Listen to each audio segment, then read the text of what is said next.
Unlocking the mystery. Replace the strings. Hello, everyone. Welcome back to our channel. Today, we're diving into a fascinating English phrase, replace the strings. This phrase can have various meanings depending on the context, and we're here to explore them all. Whether you're a music lover, a sports enthusiast, or just curious about language, this video is for you. So, let's get started and unlock the mystery of this versatile phrase. At its core, replace the strings often refers to the literal action of changing the strings on something. This is common in music, for musicians, especially those who play stringed instruments like guitars, violins, or cellos. Replacing the strings is a regular maintenance task. It means removing old or broken strings and putting on new ones to ensure the instrument sounds its best. Sports equipment. In sports, this phrase might relate to equipment like tennis rackets or badminton rackets, where strings can wear out or break and need replacing to maintain performance. Understanding this literal meaning is crucial as it's often the foundation for more figurative or metaphorical uses of the phrase.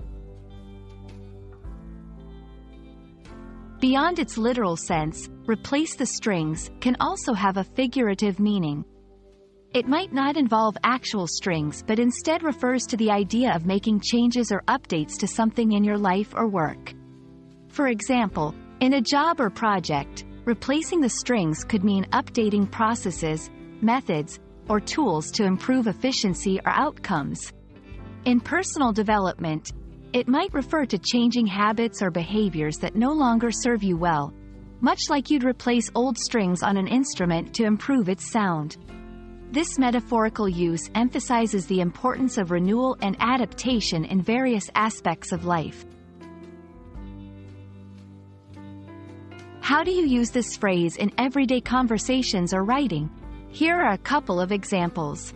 Music context. I can't practice tonight. I need to replace the strings on my guitar first. Figurative context. Our team is not performing well. It's time to replace the strings and come up with a new strategy. These examples show how versatile the phrase is and how it can be adapted to suit different situations, whether they're literal or metaphorical. We hope this video has shed some light on the phrase, replace the strings, and its various applications. Remember, language is like a musical instrument. It's all about how you play it and sometimes, about knowing when to replace the strings to keep your communication clear, effective, and beautiful. Thanks for watching, and see you in our next video.